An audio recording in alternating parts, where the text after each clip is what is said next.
the other day, Ellie De La Cruz hits that bomb, does the flip. And then the manager from the Nats got all sensitive because he's like, he's been in the majors 2 weeks. Why don't you act like you've been there before? Like, here we go. Yeah, I saw that. I'm like, why? Did we just have this conversation with Jason Bohr? Yeah, just listen. Can we have some fun? Can we have some fun in baseball? Is that okay, everybody? Like every other sport allows you to celebrate. Yep. When you've accomplished something. Hitting a baseball is the hardest thing to do in sports, and they can't celebrate it. Wow. Can we have some fun with Jason Jackson? Yeah, let's talk to Jax. Jax, what's going on, man? How are you, man? Jax is in Las Vegas. What's up, yes, Jax? he is. Yes, he is. What, you in a bathrobe? Summer League. This is what Martinez got upset about. It's so crazy. Ellie was just pointing at the butt of his bat because they made him take it off. Said that there was something to it, and there's nothing to it. He's just nice. Yeah. Yeah, Jack, what's it like watching him every single day? That dude's been a freak so far. What's ridiculous is he's 6'5", right? First of all, let's start off with that. And he has a twin that's 5'8". So when you get signed into the Dominican when you're 16, apparently your Wheaties change. And outside of that, first of all, the fact that, and none of your listeners want to hear Reds talk, so I'll do this quickly, is that we were supposed to be nothing. Like literally the worst team in the league.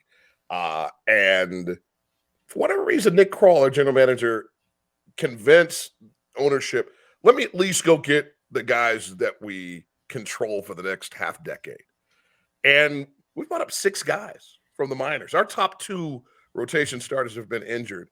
And at the top of the list is Ellie De La Cruz, who is at shortstop and third base. Just fun watching him do that, let alone be able to go, first to third with like 5 steps. He's like the Giannis of baseball.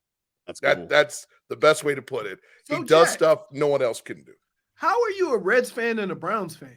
1975, at the age of 3, I moved to the great city of Cleveland, Ohio, from Columbus. All right. And then in 1985, my father was transferred to Cincinnati. So you know more than anybody. Yes. I was not letting the Browns go. Yes. Okay. Because I'm going to say Cincinnati has been on the heater. Yeah. The then Cleveland Indians, now Cleveland Guardians, were terrible in the late 70s, early 80s, as were the Reds till about 87 when they started. By the way, this is what I'm doing. They started calling up dudes like Larkin and Sabo and Davis. I mean, it's just that 90s World Series team started in 87.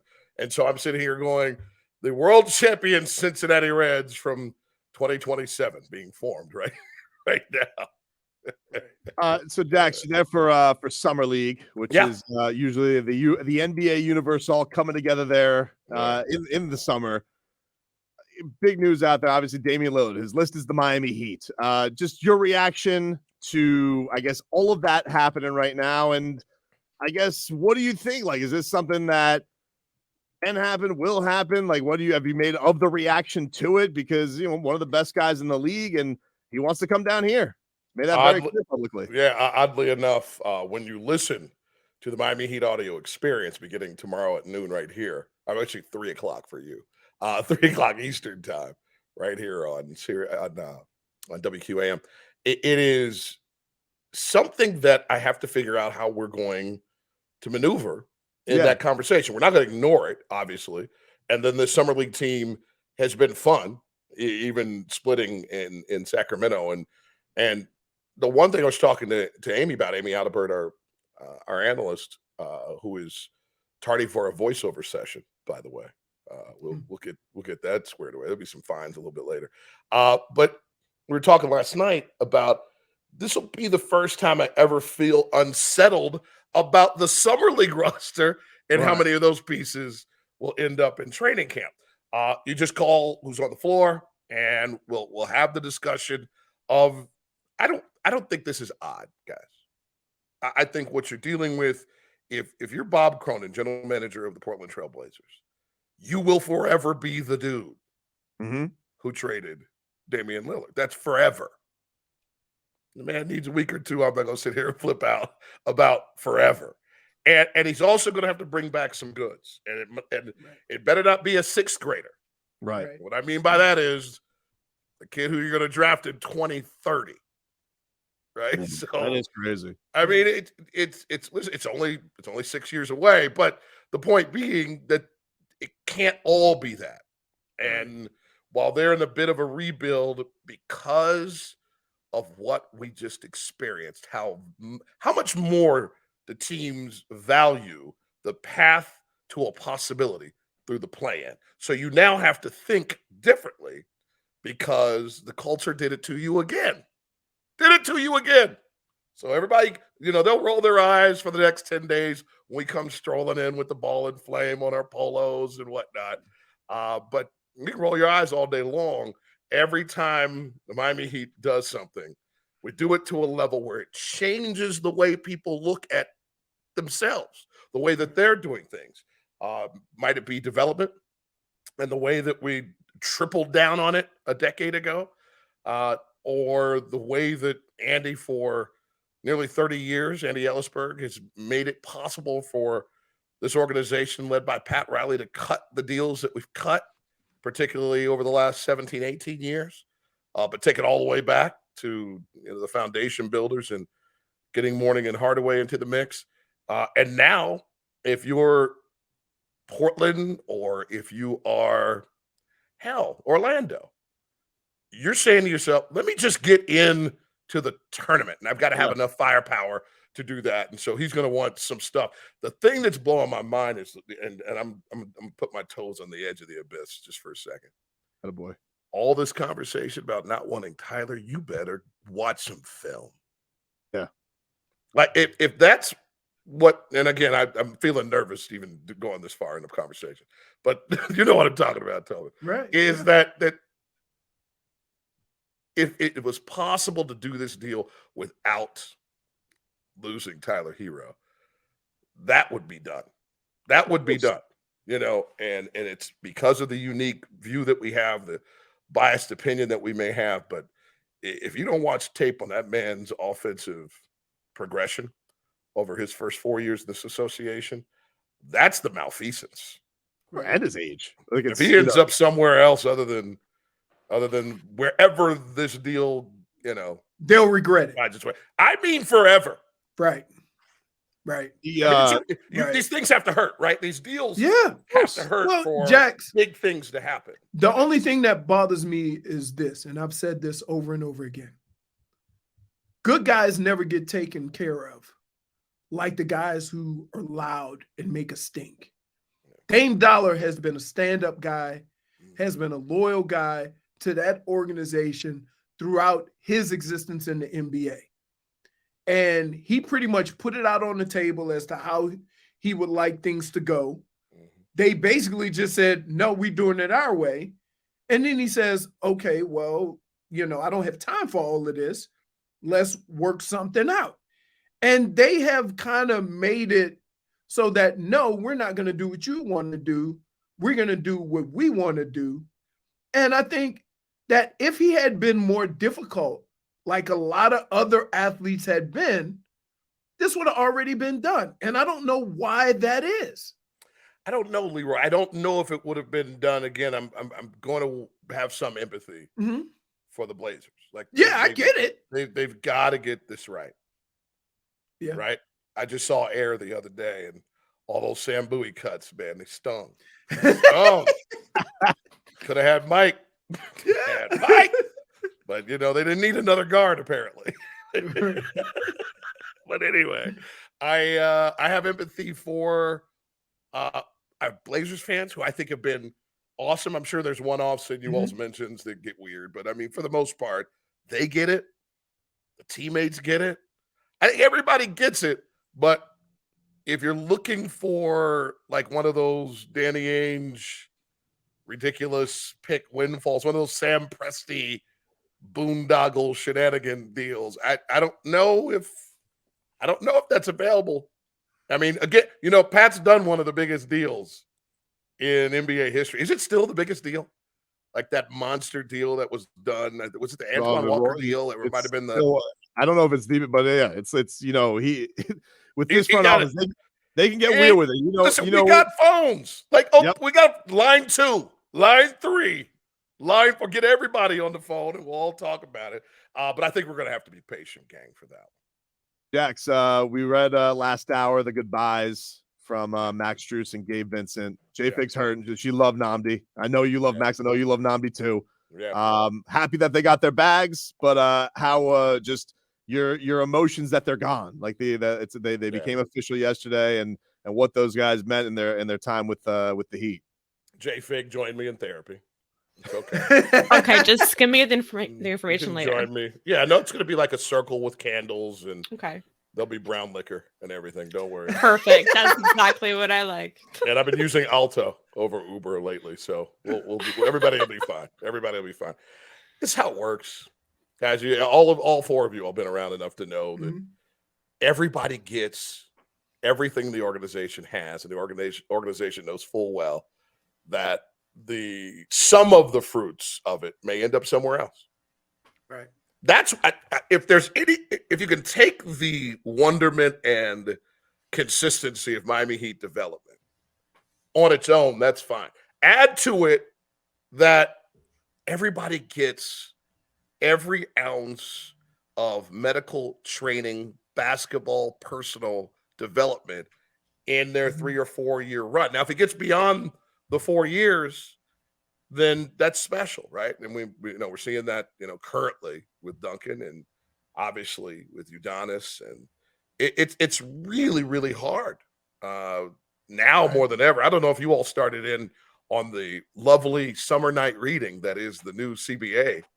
Once you get to second apron, you lose me. I'm like, that sounds bad. I was sitting in a pool in Cancun with nothing to do but read that thing, and it is devastating. And teams like Phoenix and San Francisco, listen, I'm glad you got that pocket all the way to your ankle because Adam's digging in it down all the way down. And like Phoenix just said, hey, we're not even going to sashay in here. We are going to get slungshot into this second apron, which just the layers of punitive. It's not just the money. Like you get, I think, second year of second apron, they'll run your pick down. Well, they don't have any picks, but I think they just acquired like 2 second-round picks yesterday or 3, and they run your first-round pick down to the bottom. All this. So the money's one thing. Not being able to sign guys out of the buyout market, it's so you got to realize. I go all the way that path. J-Fig, this part of our therapy is the tributary we're going to row down now. Is that now you have to expect it. Now you have to expect it if you do develop a guy and those guys end up in your championship battling starting backcourt, that the odds are they go. Right. And you just got to be happy for them and love the fact that they've changed the lives of their kids if they understand wealth management and building trusts and the right things to do with your money so your kids don't spend it all. That's what Warren Buffett told me. He's like, listen, don't give these thousands and thousands. Yeah, I'm a thousandaire. So I'm like, yo, Warren, tell me about these thousands. How do I make them work? Yeah, don't give them to the second generation. They spend it all. So you got to put that stuff in a trust if you're going to take care of your grandkids. The thing that I think most is, for folks who really connected to Gabe and Max personally, is that you saw the way that they had to endure their role changes so often before they got to kind of that solid spot in the first 5, and they both handled, flawlessly. Here I am at 51, and I would still be like, "What? That means Ted Ballard taps me on the shoulder and goes, "Hey, tonight I need you to host the experience. We're gonna let Alejandro call the game tonight." Huh? Yeah. Hey, that ain't got nothing to do with Alejandro. That's just my temperament wouldn't even allow for what was And how different is that for any of us, right? In the sense of the teams. That's why I almost scoff at those of us who cover teams, who work in team environments. We do not appropriately reflect the attitudes of the folks that we Jax, I cover did play running back for Bill Belichick. Yeah. So that means you So can have 30 carries on Sunday, and then the following Sunday have 3. Yeah, man. No, it's a unique mentality, and they're being rewarded. It's the attitude of that whole franchise, though. That whole organization. This is not just resonate. This just doesn't resonate with Gabe and Max.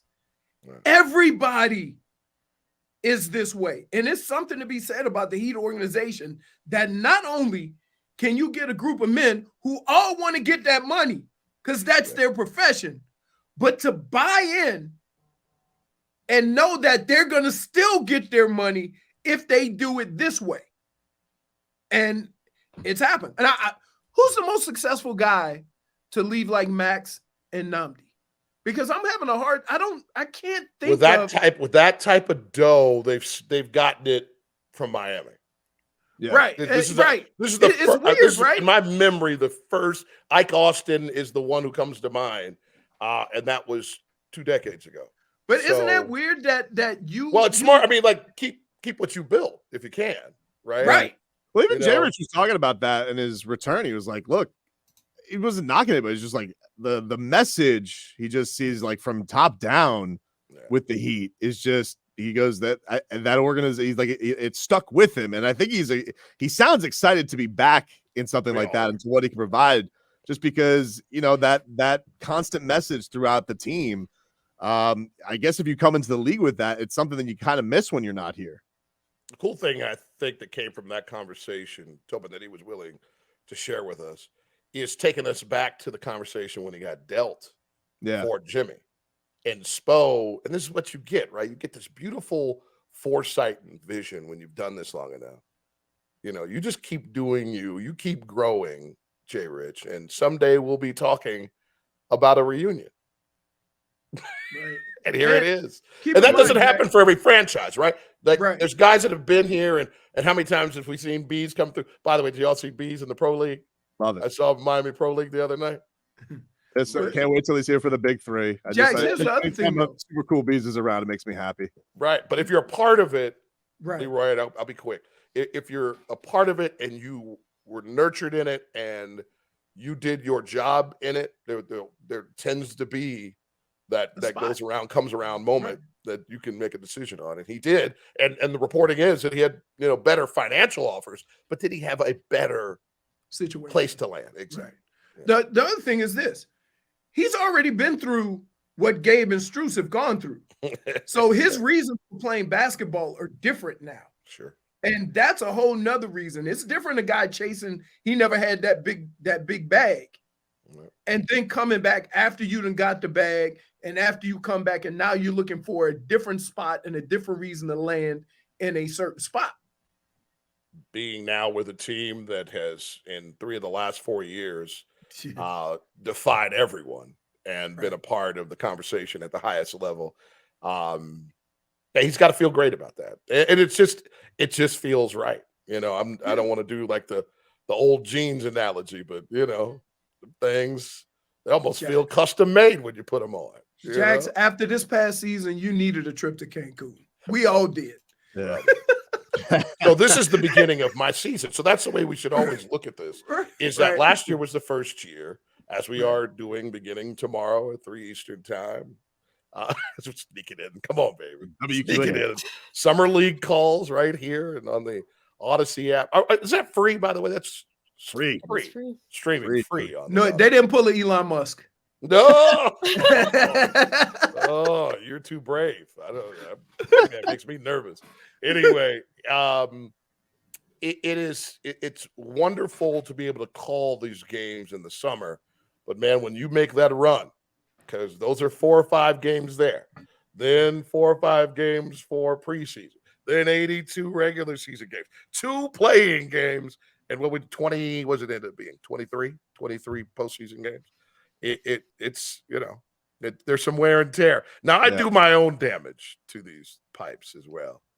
So it's not just hopping on a microphone and calling 100+ games. It's the Romeo y Julieta cigars and, the therapy juice Jay Fig and I were talking about. Therapy juice. And now it's summertime, so, Yeah. tequila.